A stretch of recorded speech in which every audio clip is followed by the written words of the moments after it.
Hi everybody and welcome to another episode of Work in Progress with me, ProxyDamage. Today we're going to talk about a particularly relevant subject for the current state of the game, I think, which is Heartseeker and Doom Orb. Specifically, are these items actually healthy for the game? I don't mean like in their current state. I think most people will agree that in their current state they're a little too strong, a little too good, they're a little too efficient for their price.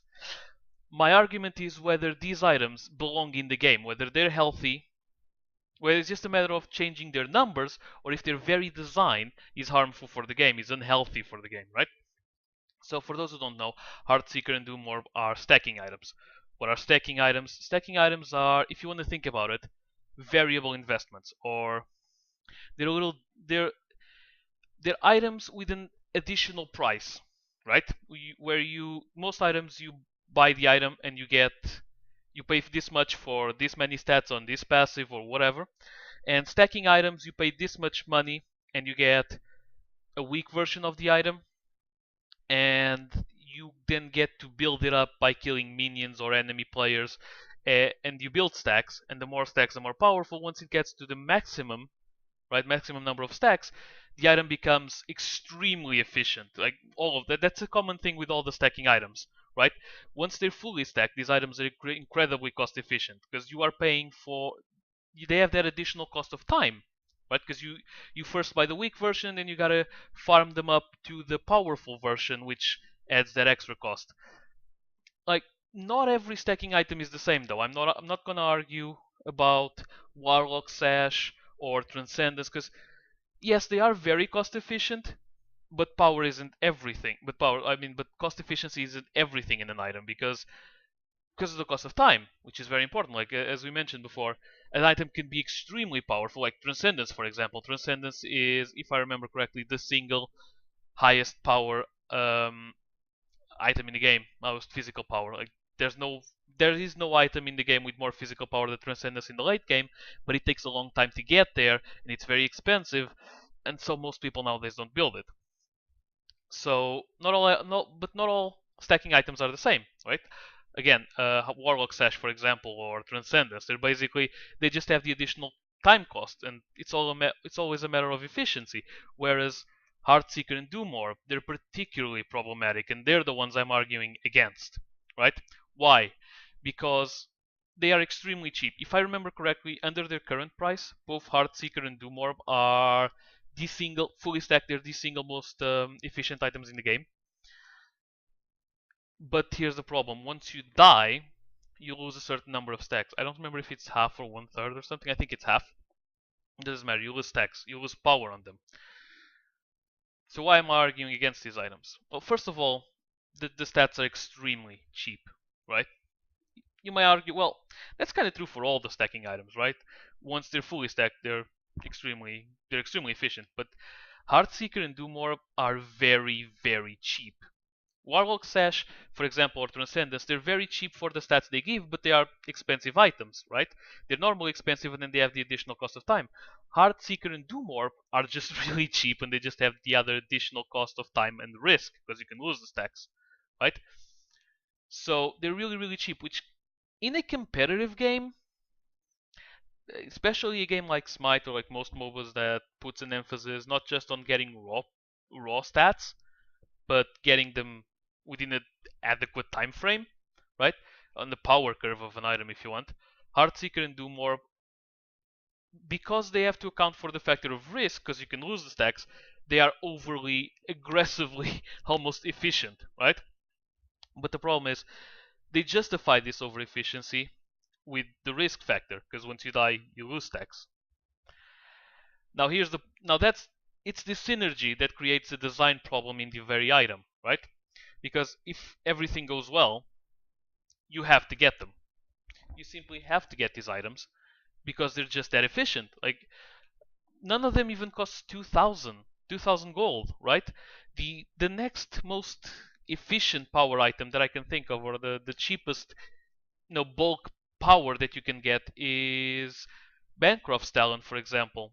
Or I don't even like. What would be a good example for physical? I don't even remember a good example for physical. Devil's Gloves, probably, and they have to stack a lot now. But they're all over 2,000. They're below. They're like 1700, 1800 gold, I think. The difference is absurd because that means you can back early, you can start stacking them early, and for most cases, you get more power out of them. You get more power out of Heartseeker than anything but Transcendence late game, and I think you get more power out of Doom Orb than anything except Rod of Tahuti late game, and I don't remember the other item that scales with mana but for mages. I don't remember the name. Doesn't matter. They're incredibly efficient, which, on again in a competitive setting, kind of forces people to get them, right? So here's the other problem. The stack loss mechanic reinforces snowballing. What do I mean by this? Like, let's assume for a moment that you have two similar mid laners, right? Playing even matchups, right? So, or mid laners, or let's say hunters, because Heartseeker I think is even more absurd, but doesn't matter. One of those guys. So they both at the same level, right? And if nothing else changes, they're gonna go more or less even, give or take a little bit of gold here, a little bit of gold there.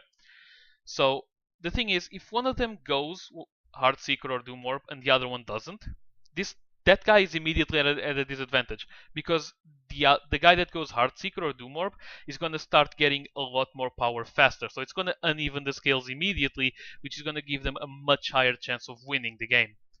Just because they get a lot more power, a much bigger power spike earlier, right? Like they're gonna get the item before you even get yours, and they're gonna start getting a lot more damage, a lot more stacks, whatever. But so they're both kind of forced to get them in the current state of the game, and they both get them. Now the game progresses. At one point in the game, someone's bound to lose a fight. Someone's bound to die. It's gonna happen, even if it's 40 minutes into the game, even if they're fairly even. Someone at one point is gonna die. Now, just by itself, one player killing someone else is already an advantage. Killing the other is already an advantage, right? Why? First of all, you get the gold. Let's assume it's not even first blood gold, because that just unevens it more. But it's not first blood, it's just a normal kill. So you get a little extra gold, say like 100, 200 gold, depends on a lot of things, but 100, 200 gold extra. And then if you're a smart player, the best thing about a kill isn't just this gold that you get, it's what you can do while the other player is away, while they're dead. So you're gonna get, at the very least, extra farm, maybe some map pressure, maybe you can steal some objectives, maybe Gold Fury, so you're gonna get an health level advantage as well, right? So you started at the 100, 200 gold advantage just for killing them. This advantage is gonna grow. It's gonna grow even more. Now, because they're stacking items, if they're not already fully stacked, you're most likely gonna get a few extra stacks, so another advantage. But even worse, this guy just lost half of his stacks. Half of whatever power that item was giving is gone. While yours not only stayed the same, it might have actually increased depending on how far into the game you are.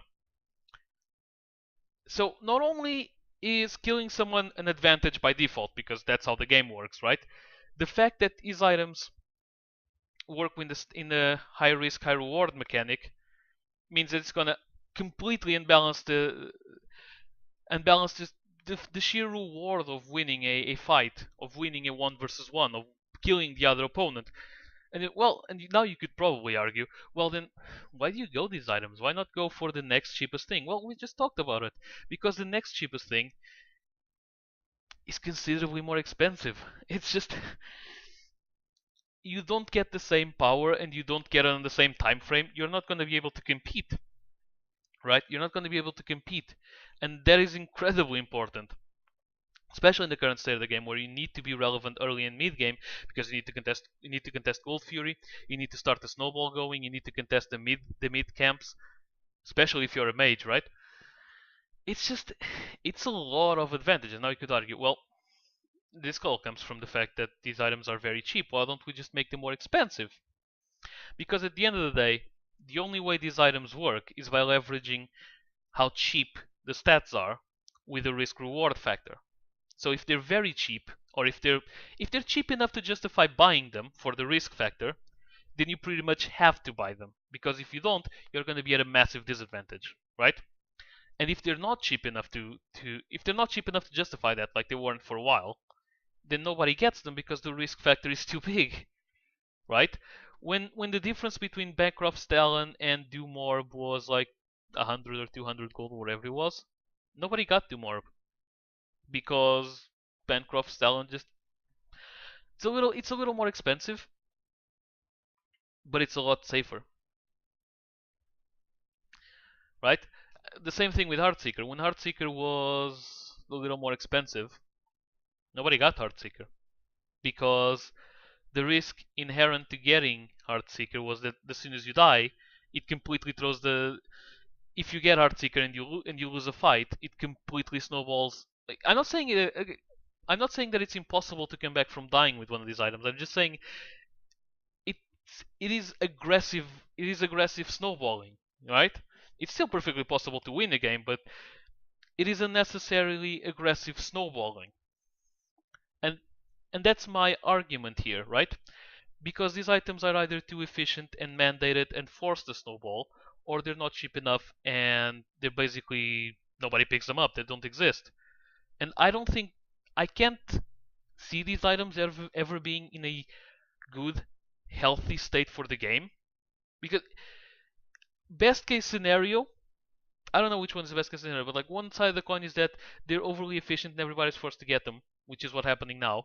And so the person that first falls behind is going to stay is much more aggressively pushed behind or held behind.